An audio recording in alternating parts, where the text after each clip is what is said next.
भरोसा किसी भी संबंध रिलेशन का आधार होता है। ट्रस्ट भरोसा और बिलीफ विश्वास, ये दोनों शब्द दिखने में एक जैसे लग सकते हैं, लेकिन इनकी गहराई, प्रयोग और भावना बहुत अलग होती है। दोनों के बीच में अंतर समझना जरूरी है, क्योंकि ये दोनों हथियार भी हैं और कमजोरी भी।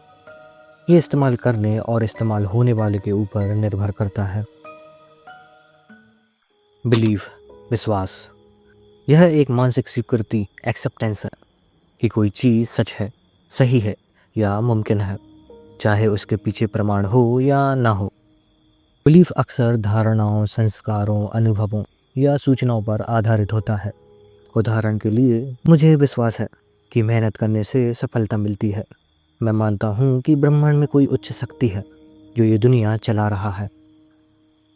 अब यहीं हम ट्रस्ट, भरोसे की बात करते हैं। भरोसा, ट्रस्ट, यह एक कदम आगे की भावना है। जब हम किसी व्यक्ति या चीज़ पर डिपेंड करते हैं कि वह हमें धोखा नहीं देगा या हमारी उम्मीदों पर खरा उतरेगा। यह बिलीफ पर आधारित हो सकता है, लेकिन इसमें व्यवहारिक भरोसा और जोखिम उठाने की इच्छा शामिल होती है। उदाहरण के लिए, मैं अपने दोस्त पर भरोसा करता हूँ कि वह मेरी बात किसी को नहीं बताएगा। मैं इस पुल पर चल सकता हूँ क्योंकि मुझे भरोसा है कि यह गिर नहीं जाएगा। मान लीजिए आपको किसी डॉक्टर के बारे में सुनने को मिला कि वो बहुत अच्छा है। आपने मान लिया कि डॉक्टर अच्छा होगा क्योंकि बहुतों ने कहा है। ये आपका बिलीफ होगा। लेकिन जब आप बीमार होकर उसी डॉक्टर के पास इलाज के लिए जाते हो, अब आपने विश्वास को एक्शन में बदल दिया, यानी भरोसा किया। ये आपका ट्रस्ट होगा। बिलीफ ज़्यादातर इंटरनली बनाई जाती है। यह आपके विचारों, धारणाओं और कल्पनाओं की उपज है। बिलीफ्स कैन बी इरेशनल और अनवेरिफाइड, फिर भी हम उन्हें सच मान सकते हैं। वहीं पर ट्रस्ट एक रिलेशनल फिनोमिनन है। यह केवल आपके बारे में नहीं, बल्कि दूसरे के व्यवहार और पूर्व अनुभवों पर भी निर्भर करता है। ट्रस्ट को कमाया जाता है और बिलीफ को बनाया।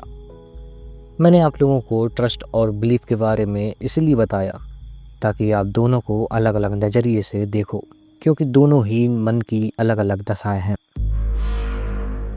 भरोसा और विश्वास, ये ऐसी भावनाएं हैं जो किसी इंसान को अंदर तक तोड़ देती हैं। 1943 में सेकेंड वर्ल्ड वॉर के समय एलिस ब्रिटेन और उसके सहयोगी ने सिसिली पर आक्रमण की योजना बनाई।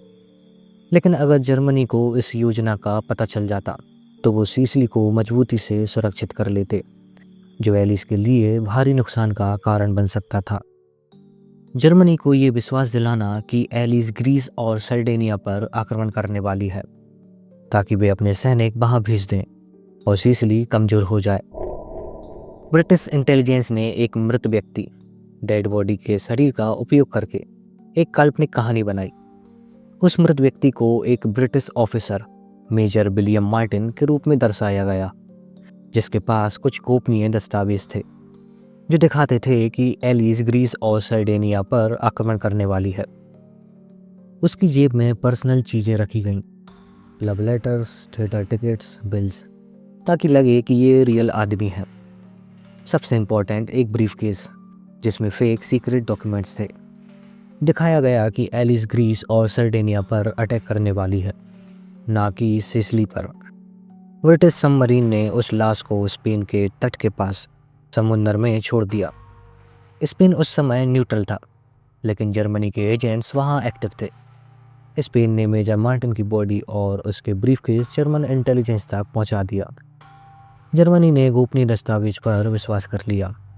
हिटलर ने सिसिली की आर्मी को हटाकर ग्रीस और सर्डेनिया में रीइंफोर्समेंट्स भेजने का ऑर्डर दिया। उन्होंने खुद अपने टॉप जनरल रोमेल को सर्डेनिया भेज दिया। 9 जुलाई 1943 को एलिस ने सिसिली पर आक्रमण किया। जर्मनी के सैनिक ग्रीस और सर्डेनिया में थे, इसलिए सिसिली कमजोर था। आक्रमण सफल रहा और एलिस को कम हानि हुई। जर्मनी को बाद में समझ आया कि ये एक चाल थी, लेकिन तब तक देर हो चुकी थी। जर्मनी ने जो देखा उस पर विश्वास किया। ब्रिटेन ने जो दिखाया उसे तर्क के साथ सजाया। युद्ध जीतने के लिए हमेशा हथियार नहीं, कभी कभी काल्पनिक पात्र भी काफ़ी होते हैं। और इस बात का सबसे अच्छा उदाहरण भारत। एक धरती जहाँ सब कुछ था, ज्ञान, धन, शौर्य, सभ्यताएं और संस्कृति। वहाँ आखिर विश्वास और अंधश्रद्धा का ऐसा क्या जाल था जो उसे अंधकार में धकेल गया। भारत का खोखला विश्वास 2000 सालों की गुलामी का कारण बना। विश्वास की कोई अदृश्य शक्ति हमें आक्रमणकारियों से बचाएगी। डॉक्टर सुरेंद्र शर्मा ज्ञात जी अपनी किताब में लिखते हैं, 772 ईस्वी में जब मोहम्मद बिन कासिम ने सिंध पर हमला किया, तब एक बार हालत ऐसी भी बने कि कासिम के भागने की नौबत आई थी। लेकिन तभी कासिम को कहा गया कि यदि तुम देवी मंदिर के झंडे को किसी तरह गिरा दोगे तो हिंदू सेना भाग खड़ी होगी।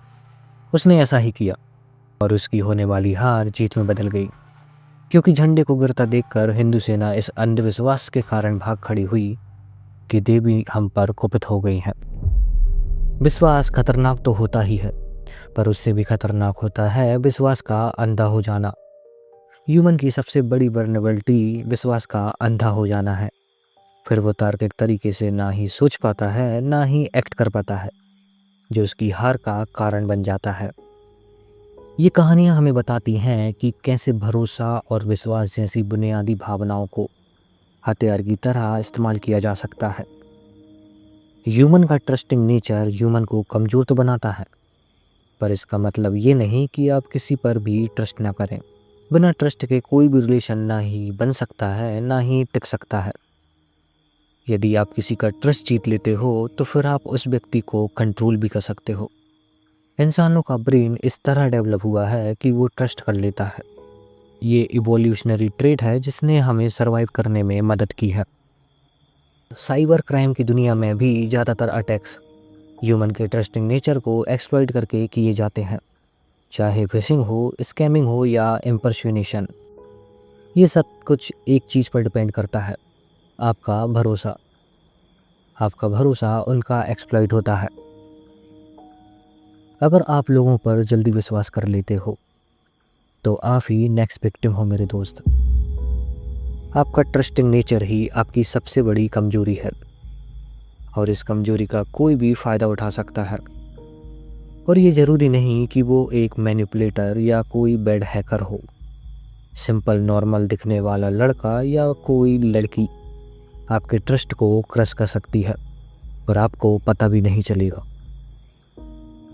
There is no technology today that cannot be defeated by social engineering. Social engineering एक ऐसी रणनीति है जिसमें किसी विक्टिम को प्रभावित करने, हेरफेर करने या धोखा देने की कोशिश की जाती है, ताकि कंप्यूटर सिस्टम पर नियंत्रण पाया जा सके या व्यक्तिगत और फाइनेंशियल जानकारी चुराई जा सके। यह यूज़र को सुरक्षित संबंधी गलतियां करने या सेंसिटिव जानकारी देने के लिए साइकोलॉजिकल मैनिपुलेशन का उपयोग करता है।